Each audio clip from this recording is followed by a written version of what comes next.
بہت سے حضرات اسے حقیقت سمجھتے ہیں کہ دنیا بہت ترقی کر گئی، اس میں بہت سی چیزوں کی ایجاد ہو گئی، اس کی بھی کوشش کی جا رہی ہے کہ سورج چاند سیاروں کو اپنے قبضے میں کر لیا جائے، طرح طرح کے انکشافات ہو رہے ہیں، ان سائنسی ایجادات نے بہت سی چیزوں کا انکار کر دیا ہے، لیکن آپ سوچ کر اپنے دل پر ہاتھ رکھ کر خدا را مجھے بتائے کہ کسی نے اس ٹکڑے زمین کے ٹکڑے کا بھی انکار کیا ہے، موت کے وقت کو کسی نے 2-4 گھنٹے کے لیے مؤخر کیا ہے، سانس کی رفتار پر بھی کسی کا قابو ہوا ہے، زندگی بھی کوئی دوبارہ واپس لے سکتا ہے۔ الذي أبدع الأفلاك والأرضين والصلاة والسلام على من كان نبيا وعادم بين الماء والطين وعلى آله وأصحابه أجمعين أما بعد قال الله سبحانه وتعالى في القرآن الحكيم أعوذ بالله من الشيطان الرجيم بسم الله الرحمن الرحيم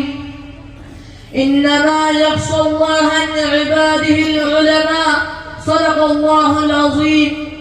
قابل تکریم سامعین کرام اور مہمانان اعزاز، آج میری تقریر کا عنوان ہے علماء دیوبند اور عشق رسول، لیکن میرے عزیز دوستو، میں حیرانیت کے اتھا سمندر میں غرق اور سرگردہ و پریشان ہوں کہ اس قلیل وقت میں ایسے عظیم الشان وسیع و بسیط موضوع پر کس طرح لب کشائی کر سکوں جس کا غیروں نے بھی تھوڑے الفاظ میں اعتراف کیا ہے، ان کے کن کن گوشوں کو نوکے زبا پر لاؤں اور کن کن خوبیوں کو بیان کروں اور کن کن خصوصیات کو نظر انداز کروں، ان کے عشق نبی کی واقعات کی سیر کراؤں یا ان کے مجاہدانہ کردار کی رودا سناؤں، مولانا قاسم نانوتوی کے صبر حج کی منظر کشی کروں یا روزہ اضحیٰ پر مولانا حسین احمد مدنی کے دور حدیث کی جھلک دکھاؤں، عشق نبی سے بیتاب مولانا گنگوہی کے دل کا تذکرہ کروں یا جنگ آزادی کے موقع پر علماء دیوبند کے عشق نبی کی تاریخ بتاؤں، کیا کیا بتاؤں اور کہاں تک بتا سکتا ہوں، خدا جاؤ اگر تم سے ہو سکے تو علماء دیوبند کے عشق نبی کی داستان تاریخ کے اوراق سے پوچھو، مکہ کی گلیوں اور مدینہ کے ریگستانوں سے پوچھو، بالاکوٹ کی پہاڑیوں کے خانوں سے پوچھو، یہ سب تمہیں علماء دیوبند کے عشق نبی کے نغمے سنائیں گے جنہوں نے عشق نبی کی خاطر اپنی جان جعفری کے حوالے کر دی۔ حق تو یہ ہے کہ اگر سرزمین دیوبند پر علماء دیوبند کی شکل میں احسان خدا نہ ہوتا تو عشق نبی کا طریقہ معلوم نہ ہوتا، محبت نبی کا وجود نہ ہوتا، اگر علماء دیوبند نہ ہوتے تو ہمیں نبی سے پیار کرنا نہ آتا، نبی کو اپنے سینے میں بسنا نہ آتا، نبی سے چمڑنا نہ آتا۔ دوستو، حضرت مولانا قاسم نانوتوی کی ہستی سے کون ناواقف ہے، انہیں کون نہیں جانتا، جو علماء دیوبند کے سب سے بڑے لیڈر، سب سے بڑے قائد اور سب سے بڑے رہنما ہے۔ جب بیت اللہ حج کرنے جاتا ہے تو مدینہ سے 7 میل پہلے ہی اپنا جوتا اتار لیتا ہے۔ کسی نے کہا حضرت کے پتھریلی زمین ہے، پیروں میں پتھر لگیں گے، پیروں کو تکلیف ہوگی، پیروں میں زخم آ جائے گا۔ فرمایا پتھروں اور زخم کی کوئی بات نہیں، میں جوتا اس لیے اتارتا ہوں کہ شاید آج سے 1400 سال پہلے اس زمین پر رسول اللہ کے نبوت والے قدم آئے ہو، نانوتوی کا گستاخ جوتا کہیں رسول اللہ کے قدموں پر نہ آ جائے۔ اللہ اکبر، کہ عشق رسول تھا۔ اور ایک موقع پر مولانا نانوتوی کو انگریز گرفتار کرنے کے لیے آئے تو 3 دن روپوش ہو کر باہر نکل گئے۔ کسی نے کہا حضرت آپ 3 دن کے بعد باہر نکل آئے، ابھی تو آپ پر وارنٹ باقی ہے، انگریز آپ کو پھانسی دے دے گا۔ حضرت نانوتوی نے عجیب بات بیان فرمایا کہ میں 3 دن گرفتاری کے خوف سے نہیں چھپا تھا، مجھے جان کا کوئی خطرہ نہیں، مجھے جان کی کوئی پرواہ نہیں، اس کا کوئی غم نہیں کہ انگریز پکڑے یا پھانسی دے دے، میں اب ہرگز روپوش نہیں ہو سکتا۔ فرمایا خدا کی قسم 3 دن بھی روپوش نہ ہوتا، اگر گاؤں میں میرا پیغمبر 3 دن نہ رہا ہوتا، کہیں پیغمبر کی سنت نہ چھوٹ جائے۔ اللہ اللہ، کہ عشق رسول کا، کہ جذبہ تھا اتباع سنت کا، کہ شوق تھا تقلید پیغمبر کا۔ مسلمانوں، ذرا سوچو تو صحیح، آخر وہ کون سی محبت تھی حضور کی جس نے مولانا نانوتوی کو نبی کا دیوانہ بنا دیا تھا؟ وہ قاسم نانوتوی حضور صلی اللہ علیہ وسلم کی شان میں مدینہ منورہ میں عجیب اشعار کہتا ہے، حضور کے روضے کے باہر کھڑے ہیں، کسی نے کہا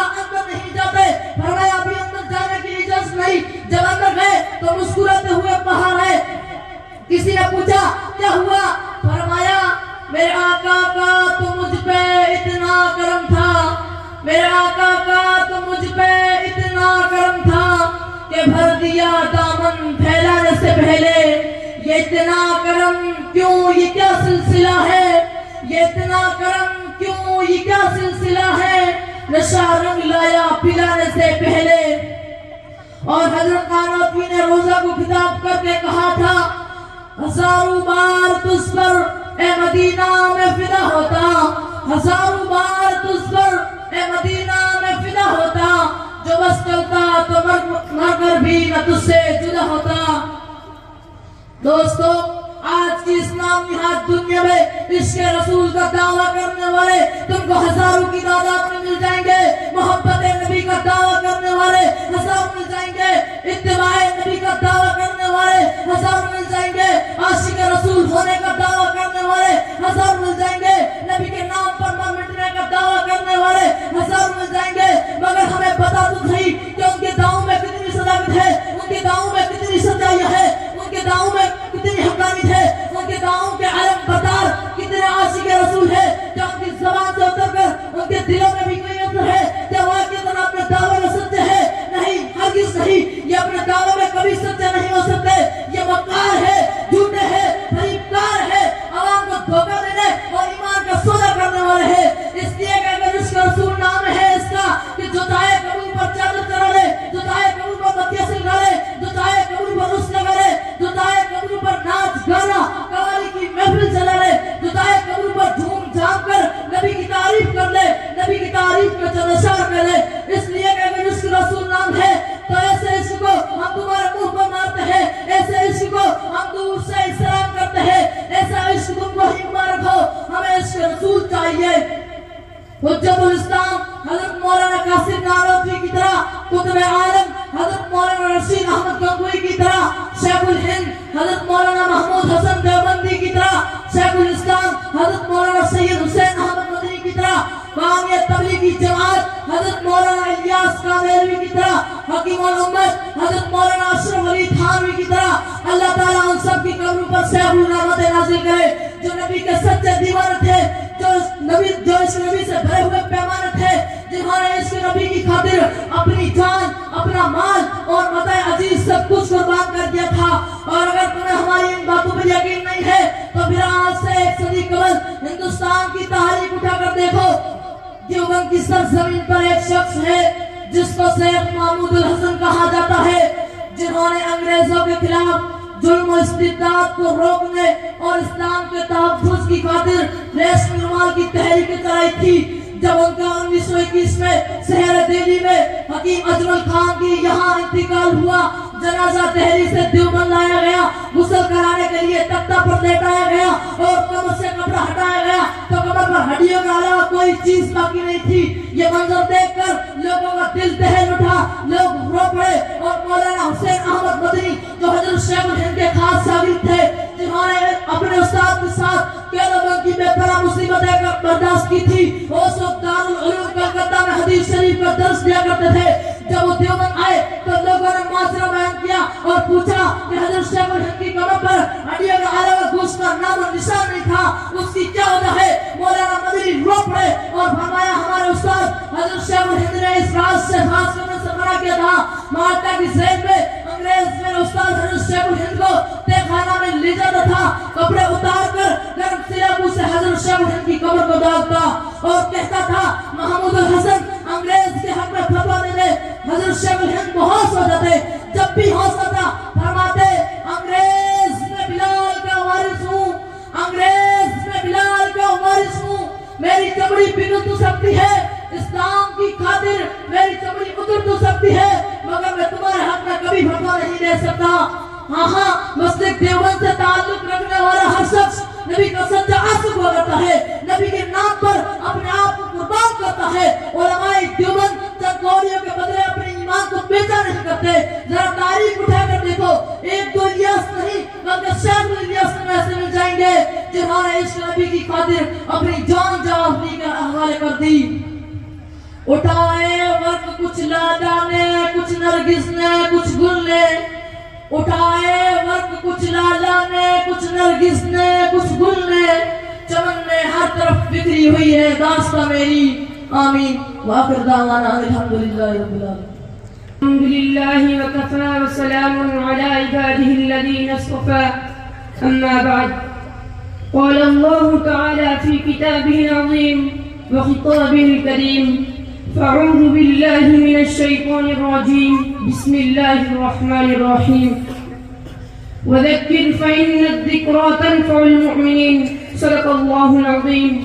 جناب صدر، سامعین اکرام اور حاضرین جلسہ، سب سے پہلے میں خداوند قدوس کا 1000 بار شکر ادا کرتا ہوں کہ اس نے مجھے اس قابل بنایا کہ اس عظیم موقع پر آپ حضرات سے گفتگو کر سکوں، اپنے دلی جذبات اور قلبی احساسات کو آپ تک پہنچا سکوں. اس پروگرام کے موقع پر جو مسلمانوں کا ترجمان اور پوری ملت اسلامیہ کی نمائندگی کرتا ہے، اس سنہرے موقع سے فائدہ اٹھاؤں اور صاف طور سے آپ کو بتلا دوں کہ آپ جو یہاں اکٹھے ہوئے، سر جوڑ کر بیٹھے، دور دراز کا سفر کیا، قیمتی وقت صرف کیا، اپنے آرام و راحت کو قربان کیا. آپ کا اس طرح بیٹھنا، ایسی دینی محفلیں قائم کرنا اور اس میں شرکت کرنا بڑا اہم اور مبارک فریضہ ہے. اس سے امت کی شاخ اور ملی تشخص باقی رہتا ہے. اللہ تعالی ہم سب کی مشاعر جمیلہ کو صرف قبولیت عطا فرمائے، آمین. حضرات، اس موقع پر مدارس اسلامیہ کی اہمیت پر روشنی ڈالنا چاہتا ہوں. یہ مدارس جو اس وقت آپ کے سامنے ہیں، بہت سی جھونپڑیوں چھپروں کی شکل میں، کوئی قلعے کی شکل میں، کوئی بہترین اور شاندار عمارتوں کی شکل میں، دراصل یہ سب اسلام کے مضبوط قلعے ہیں، دین کے آئینی حصار ہیں. ان سے ملت کا تشخص قائم ہے. یہ امت اسلامیہ کے دھڑکتے دل ہیں. یہ اسلامی کلچر و ثقافت کے آئینہ دار ہیں. یہ اخلاق و ایمان اور اخلاص و روحانیت کے چشمے ہیں. یہاں مردہ لوگوں کو زندگی ملتی ہے. یہاں طلبہ کے قلوب میں اخوت و ہمدردی اور مساوات و رواداری کی تخم ریزی کی جاتی ہے. اور سب سے بڑی بات یہ ہے کہ یہاں ان کے عقائد و افکار صحیح ہوتے ہیں. ان میں فکر عاقل پیدا کرنے کی کوشش کی جاتی ہے. اس سے سوالوں کے جوابات یاد کرائے جاتے ہیں. دوستو، بہت سے حضرات اسے حقیقت سمجھتے ہیں کہ دنیا بہت ترقی کر گئی، اس میں بہت سی چیزوں کی ایجاد ہو گئی. اس کی بھی کوشش کی جا رہی ہے کہ سورج، چاند، سیاروں کو اپنے قبضے میں کر لیا جائے. طرح طرح کے انکشافات ہو رہے ہیں. ان سائنسی ایجادات نے بہت سی چیزوں کا انکار کر دیا ہے. لیکن آپ سوچ کر اپنے دل پر ہاتھ رکھ کر خدا را مجھے بتائے کہ کسی نے اس ٹکڑے زمین کے ٹکڑے کا بھی انکار کیا ہے؟ موت کے وقت کو کسی نے 2-4 گھنٹے کے لیے مؤخر کیا ہے؟ سانس کی رفتار پر بھی کسی کا قابو ہوا ہے؟ زندگی بھی کوئی دوبارہ واپس لے سکا ہے؟ گزرے ہوئے لمحات بھی کسی کے بس میں ہے؟ ان سب کا جواب آپ یہی دیں گے کہ یقیناً یہ کام آج تک کسی سے نہ ہوا اور نہ قیامت تک ہو سکتا ہے. جب ہمیں اس کا مکمل یقین ہے کہ ہمیں مرنا ضرور ہے، حساب و کتاب بھی ہونا ہے. جس نے پیدا کیا زندگی کے بارے میں سوال کرے گا، ان نعمتوں کے بارے میں پوچھے گا، قبر میں سوال و جواب ہوں گے. ان سوالات کے جوابات، ان کی مشق و تمرین اور ٹریننگ بہترین دنیاوی کالج، بڑی بڑی یونیورسٹیاں نہیں دے سکتی. ایوان حکومت اور ماہرین قانون ان کے جواب سے قاصر ہیں. یہ جواب اگر مل سکتا ہے تو انہی بوری پر بیٹھنے والے علماء کرام اور اس سب کی زندگی میں رفتاری ہو سکتی ہے. تو انہی فرقہ پوشوں اور ذکر اللہ میں صحیح ہے. نہ پوچھ ان فرقہ پوشوں کی ارادت ہو تو دیکھ ان کو، نہ پوچھ ان فرقہ پوشوں کی ارادت ہو تو دیکھ ان کو. یہ دے بیزا لیے بیٹھے ہیں اپنی آسلیوں میں. حاضرین اکرام، مغلیہ سلطنت کے زوال کے بعد اسلام پر ایک ایسا دور آیا اور امت مسلمہ ایک ایسے نازک مرحلے سے دوچار ہوئی جس نے پورے ہندوستان کے مسلمانوں میں اس طرح کو بکری کی فضا پیدا کر دی. ان پر ہر طرف سے یلغاریں ہونے لگی، ان کے عقائد کو مسخ کیا جانے لگا، ذہنی و فکری اقتدار پیدا کرنے کی لگی، ان کی اقتصادی، سماجی اور معاشرتی زندگی کو مفلوج کر دیا گیا، انہیں ہر طرح سے فکرت و پا کر دیا گیا. ٹھیک ان نازک حالات میں علماء و مفکرین اور ملت کا درد رکھنے والے حضرات نے مدارس کا جال پھیلایا، چپے چپے پر مکاتب قائم کیے اور امت کے نوجوانوں اور ملت کی جانوں کو ذہنی اور فکری قتل سے بچانے کے لیے دوربین نگاہ رکھنے والے غمگسار علماء مشرقیوں سے نمٹ آزما ہونے کے لیے میدان عمل میں کود پڑے. اگر بروقت یہ علماء کھڑے نہ ہوتے، ان مکاتب و مدارس کا جال نہ پھیلاتے تو آج ہر گھر میں انجیل پڑھی جاتی. ان کے عقائد و افکار میں بس نیک و بت پرستی کا رجم ہوتا، الہاد و لعنت کا گھر گھر مرکز ہوتا. قرآن اور افکار اسلامی سے لوگ کو دور ہوتے، انہیں اپنے آقا سرور عالم صلی اللہ علیہ وسلم کی حیات طیبہ سے واقف نہ ہوتی، اپنے تاریخ اور اپنے کارناموں کی انہیں ہوا کرنا لگتی۔ ان مدارس نے وہ کارنامہ انجام دیا جو ہمیشہ یاد رکھا جائے گا۔ انہوں نے بر وقت مسلمانوں کو سنبھالا، انہیں اپنی تاریخ، اپنے کلچر اور دینی اہمیت کا احساس دلایا، مسلمانوں کی ملی تشخص اور ان کی انفرادیت برقرار رکھا۔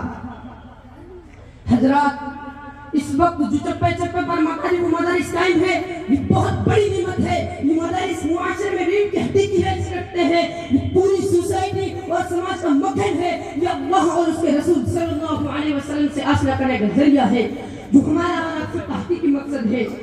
اسی لیے ہمارا تعلق بھی ان سے ایسا ہی ہونا چاہیے جیسے جسم کا روح سے، آفتاب کا روشنی سے اور پھول کا خوشبو سے ہوا کرتا ہے۔ تو سمجھ لیجیے کہ جسم روح دونوں زندہ ہے۔ اگر یہ تعلق ختم ہوا تو پھر ہمارا خدا ہی حافظ ہے۔ دوستو، بہت سے حضرات یہ کہتے ہیں کہ ان مدارس سے کیا ملتا ہے، ان سے نوکری، یہاں کے افراد کون کیوں ہیں۔ ان حضرات سے میں صرف اتنا عرض کرتا ہوں کہ روزی روٹی کا مسئلہ کوئی اہم مسئلہ نہیں ہے۔ اس کا وعدہ خدا بندے قدوس نے ہم سے کیا ہے۔ اس نے روزی روٹی کا ٹھیکہ خود اپنے ذمہ لے رکھا ہے۔ وَمَا مِن دَابَّةٍ فِي الْأَرْضِ إِلَّا عَلَى اللَّهِ رِزْقُهَا خَلَقَهُ فَقَدَّرَهُ ثُمَّ السَّبِيلَ يَسَّرَهُ۔ اور یہ بھی طے شدہ بات ہے کہ روزی کا تعلق قسمت سے ہے، عقل سے نہیں۔ اگر عقل سے ہوتا تو بے وقوف بھوکے مرتے اور عقل مند ہر وقت ملک مسلم اور بریانی میں گوتا لگاتے رہتے۔ حضرات، یہ مدارس دراصل اسلامی چھاؤنیاں ہیں۔ ان کے سائے میں زندگی ملتی ہے، اقدار کی بند کلیاں چٹکتی ہیں، افکار کے پھول کھلتے ہیں، قرآن اور حدیث کے سائے میں زندگی پل کر جوان ہوتی ہے، اور ان مدارس کے ذریعے زندگی کا صحیح حل تلاش کیا جاتا ہے۔ اس لیے ضرورت ہے، وقت کا تقاضا ہے کہ ہم ان کے ساتھ وابستہ ہوں، اپنا تعلق قائم کریں، ان کی عزت کریں، ورنہ یہاں بھی یورپ کے میخانوں کا نظارہ ہو سکتا ہے۔ اقبال مرحوم نے دورہ یورپ کے بعد کہا تھا کہ ان مدارس کو یوں ہی رہنے دو، ورنہ یورپ کے میخانے دیکھ کر آیا ہوں، وہاں کا نظارہ میں نے کیا ہے۔ الحاد و زندگی کی تصویر پیش کرتا ہے، ہر طرف کردار کشی کی مہم ہے، ہر طرف فکر گستاخ کا سلام ہے۔ اسی لیے آپ تمام حضرات سے درخواست ہے کہ ان مدارس کا بغام ساتھ لے، ہر طرح سے ان کا تعاون کرے۔ اللہ تعالی ہم سب کو دین و اسلام کی اجازت کی توفیق عطا فرمائے، آمین۔ وآخر دعوانا الحمدللہ رب العالمین۔ جماعت پالنپور 500 روپے، حاجی ایوب علی چھیپا صاحب 500 روپے، عبداللطیف محمد 200 روپے، حضرت مولانا محمد موسیٰ صاحب 200 روپے، مولانا داؤد صاحب سعد الفرا 200